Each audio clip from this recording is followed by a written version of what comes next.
احمد بن حنبل کی حدیث نمبر ہے 8813۔ زندگی کی حقیقت کیا ہے، زندگی کا معاملہ کیا ہے؟ ایک مختصر سے جملے میں نبی صلی اللہ علیہ وسلم نے ہمیں زندگی کی جو حقیقت ہے اور جو موت کا معاملہ ہے اس کے بارے میں فرمایا۔ حضرت سیدنا ابو ہریرہ رضی اللہ تعالیٰ عنہ بیان کرتے ہیں کہ ان النبی صلی اللہ علیہ وسلم قال، نبی صلی اللہ علیہ وآلہ وسلم نے ارشاد فرمایا، بندہ کہتا رہتا ہے یہ میرا مال ہے، یہ میرا مال ہے۔ یقول العبد مالی و مالی، انسان کہتا ہے یہ میرا مال ہے، یہ میرا مال ہے، یا یوں ہے کہ یہ بھی مجھے مل جائے، یہ بھی مجھے مل جائے۔ آج جو دنیا کی انسان کی جو حرص ہے، قرآن نے کیا فرمایا؟ الہاکم التکاثر حتی زرتم المقابر، تمہیں مال کی کثرت نے، طلب نے ہلاک کر دیا۔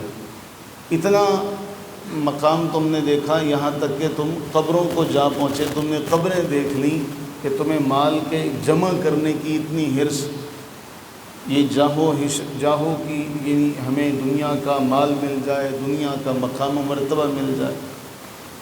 تو فرمایا انسان کہتا ہے یہ میرا مال ہے، یہ میرا مال ہے۔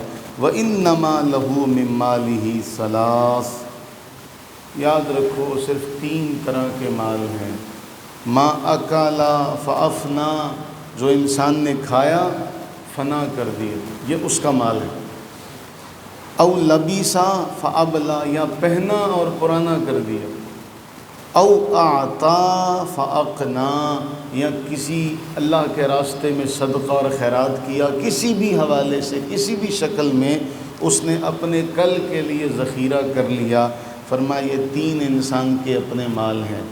ما سوا ذالک فہو ذاہب وتارکہ للناس، اس کے سوا جو بھی ہے نا وہ چھوڑ کر جانے والا ہے اور وہ لوگوں کے لیے چھوڑ کر جانے والا۔ صرف 3 مال، جو کھایا اور فنا کر دیا، پہنا اور فنا کر دیا، یعنی پہنا اور پرانا کر دیا۔ تیسرا وہ جو ذخیرہ کر لیا، جس طرح حدیث پاک ہم نے پڑھی نا کہ نبی صلی اللہ علیہ وآلہ وسلم کو دستی کا گوشت بڑا پسند تھا۔ تو ایک بار ایسا ہوا کہ نبی صلی اللہ علیہ وآلہ وسلم گھر تشریف لائے، فرمایا کچھ بچا ہے؟ تو گھر والوں نے کہا جی کچھ بھی نہیں، بس سارا دے دیا اللہ کے راستے میں، بس یہ ایک دستی کا گوشت بچ گیا ہے۔ فرمایا یوں نہ کہو، یوں کہو کہ سارا بچ گیا ہے، یہ نہیں بچا، سارا بچ گیا ہے، یہ نہیں بچا۔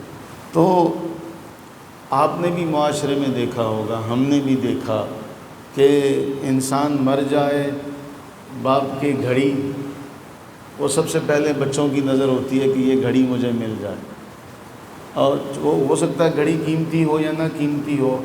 ماں نے ناک میں کوکا ڈالا ہوا ہو تو سب سے پہلے فکر ہوتی ہے پلاس لے کر آؤ، ایک بیٹی کہتی ہے یہ میرا ہے، دوسری کہتی ہے یہ میرا ہے، تیسری کہتی ہے میرا۔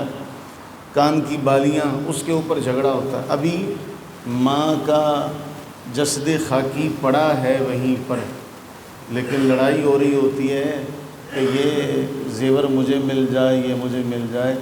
ہم بھی چشم تصور میں ذرا اس بات کو دیکھیں کہ ہم پڑے ہوئے ہیں، ابھی نہلایا نہیں ہے، ابھی دنیا میں ہی ہیں، ایک جسد خاکی ہمارا پڑا ہوا اور ہمارے بچے لڑ رہے ہیں کہ یہ ابا کی شے مجھے مل جائے، یہ ابا کی شے مجھے مل جائے۔ اور منحوس کن کو سمجھا جائے گا کہ جی یہ جو کپڑے تھے نا میں نے وہ ساتھ ہی دفن کر دیے، کہ یہ کپڑے جو ہے نا یہ ہمارے لیے بھاری ہیں۔ باپ کی جائیداد بھی ٹھیک ہے، باپ کی جیب سے نکلنے والے پیسے بھی ٹھیک ہیں، ماں کا زیور بھی ٹھیک ہے، بس وہ جو لباس اس نے پہنا ہوا تھا نا وہ لباس بھاری ہے، وہ نہیں گھر میں رکھنا۔ وہ جو اس کے کپڑے تھے نا وہ کسی کو دے دینے، لیکن جو اس کا زیور وغیرہ ہے وہ نہیں کسی کو دینا، وہ نہیں بھاری ہوگا۔ یہ ہم سب کے ساتھ ہونا، یہ معاملہ ہم سب کے ساتھ پیش آنا ہے۔ وہ ہمارے ایک بزرگ کہا کرتے تھے کہ جئیں تو شان اور ایمان کے ساتھ، موت آئے تو شان اور ایمان کے ساتھ، عافیت و سلامتی کے ساتھ۔ اللہ سے دعا کریں کہ اللہ تعالیٰ اپنی رحمت کاملہ کے صدقے ہمیں عافیت اور سلامتی کے ساتھ یہاں سے لے جائے۔ آپ بھی دیکھتے ہیں کہ پتہ تو تب چلتا ہے نا کہ جب میت کو قبر میں اتارا جاتا ہے تو پاس ہی کوئی نہیں لگتا۔ جس طرح کہ ہمارا معاشرہ ہے، مٹی ڈالنے والے نہیں ملتے، کھڑے رہتے ہیں۔ اب تو اتنا جدید دور ہے، اب تو قبر کے اوپر بھی کھڑے، کوئی اپنے فون پر لگا ہے، کوئی ادھر باتیں کر رہا ہے، کوئی چار ادھر بیٹھ جائیں گے، کوئی چار ادھر بیٹھ جائیں گے۔ ہمیں ضرورت ہوگی ذکر کی، دعاؤں کی، اور ہمارے آس پاس والے سارے اپنے اپنے کاموں میں لگے ہوں گے۔ یہ ہے کہ اللہ شان اور ایمان کے ساتھ یہاں سے لے کر جائے کہ وہ جتنے بھی ہیں وہ سارے ذکر کرنے والے، ہمارے لیے دعا مانگنے والے۔ کیوں حضرت عمرو بن عاص نے اپنے بیٹے سے کہا تھا نا، اتنی دیر میری قبر پر بیٹھنا، میں تم سے انس حاصل کر سکوں، جتنی دیر اونٹ ذبح کر کے اس کا گوشت تقسیم کرنے میں لگتی ہے نا، میں تم سے انس حاصل کروں، مجھے تم سے دیکھ کے میری ڈھارس بندھے، مجھے کوئی تسلی ہو، تمہارے ہونے سے مجھے کوئی تسلی ہو۔ تو جو ہمارے پاس کھڑے ہوں گے وہ کہے لگا رہے ہوں گے، کوئی سگریٹ لگا کے پی رہا ہوگا، کوئی موبائل پر لگا ہو، یہ ہمیں تسلی ہوگی ان سے۔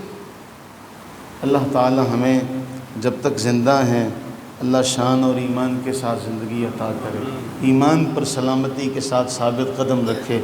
اس دنیا سے جائیں تو اللہ شان اور ایمان کے ساتھ اور سلامتی کے ساتھ یہاں سے لے کر جائے۔ آمین ثم آمین۔